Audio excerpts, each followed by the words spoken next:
ফিরে এলাম ব্রেকের পর। আজ এক যে আছে খাবারে কথা বলছি চিতল মাছের মুইঠা নিয়ে। নামটা যখন চিতল মাছের মুইঠা তখন তার সঙ্গে তো নানান তথ্য, ইতিহাস এবং গল্প তো জুড়েই থাকবে। কারণ বাঙালির মাছের আইটেমে বড্ড বেশি প্রেম, তার কারণ ভাতে মাছে বাঙালি। আর এই এক যে আছে খাবারে শুধু তো ইতিহাস নয়, বরং থাকে রান্নাও। অর্থাৎ একটা উপকরণ কিভাবে তৈরি করতে হয়, কিভাবে একটা উপকরণ এত সুস্বাদু হয়ে ওঠে, এই সবটাই কিন্তু এক যে আছে খাবারে আমরা আলোচনা করে থাকি। তাই এখন সরাসরি চলে যাব রান্নাঘরে, কারণ রুচিরাদি আমাদের জন্য তৈরি করছে সেই সুস্বাদু চিতল মাছের মুইঠা। এবার আলুগুলো মোটামুটি লাল করে ভেজে নিয়েছি, পাত্রে তুলে রেখে দিচ্ছি।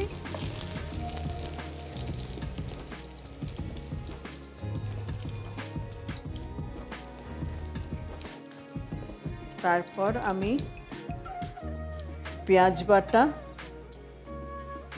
প্রথমে পেঁয়াজ বাটা,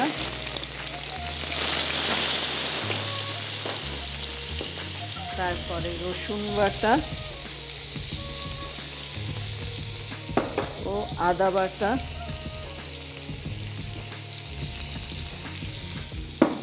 একটু নাড়াচাড়া করে, সামান্য নাড়াচাড়া করে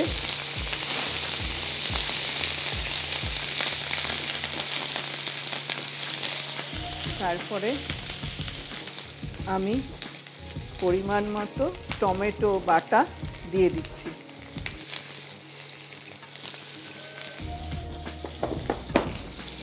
সেটা টমেটো দেওয়ার পর আবার একটু ভেজে নিয়ে আমি নুন পরিমাণ মতো নুন, পরিমাণ মতো চিনি, হলুদ,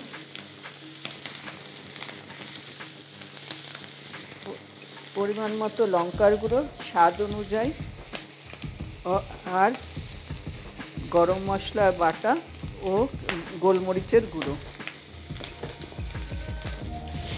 দিয়ে ভালো করে কষিয়ে নেব। কষাতে কষাতে যখন তেলটা মশলার গা থেকে তেলটা ছেড়ে যাবে তখন জল দিয়ে ও আলু দিয়ে দেব। অনেকক্ষণ হয়ে গেলে তখন জলটা যখন ফুটে উঠবে তখন এই মুঠাগুলো ছেড়ে দেব। মুইঠাগুলো তাহলে তৈরি হতে থাকুক।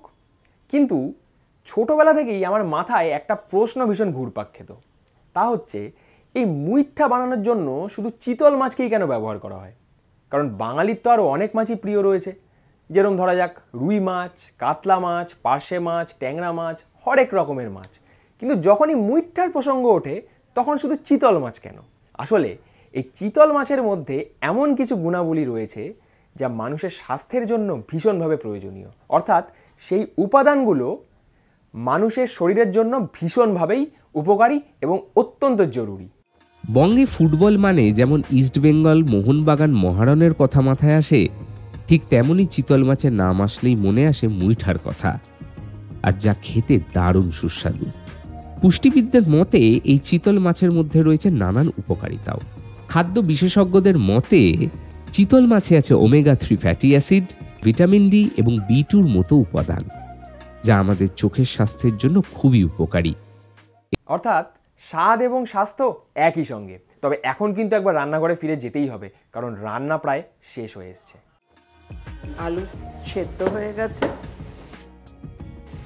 এবার আমি আস্তে আস্তে সব মুঠাগুলো ঝোলের মধ্যে দিয়ে দেব।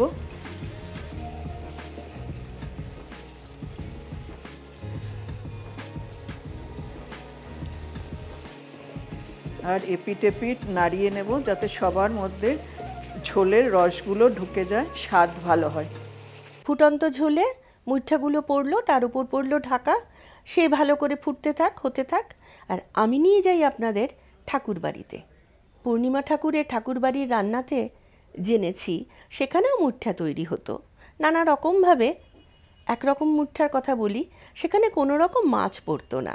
হ্যাঁ, যারা নিরামিষ ভালোবাসেন তাদের জন্য তৈরি হতো মটর ডালের মুঠা। আলু সেদ্ধর সঙ্গে মটর ডাল, এবং সেখানেও কাঁচা লঙ্কা, নুন, হলুদ আর ধনেপাতা কুচি নানা রকম কিছু দিয়ে ভালো করে একটু টাইট করে মেখে নিয়ে একই পদ্ধতিতে গরম জলে ফুটিয়ে তারপরে ডালনার মতো করে রান্না করে ঘি গরম মশলা দিয়ে নামালে ওই যারা চিতল মাছের মুইঠা খাচ্ছে তারাও নাকি আর চোখে একটু ইশারা করে বলতো, হবে নাকি দু একটা মটর ডালের মুইঠা।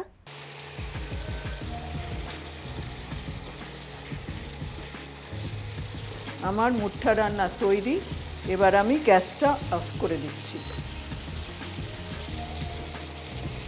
আমি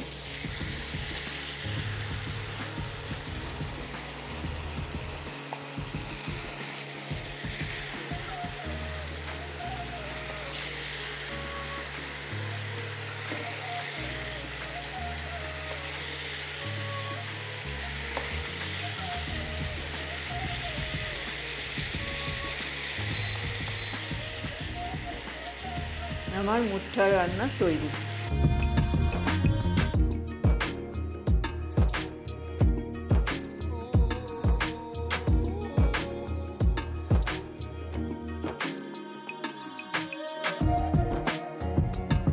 দুর্দান্ত, এক কথায় বলতে গেলে অসাধারণ।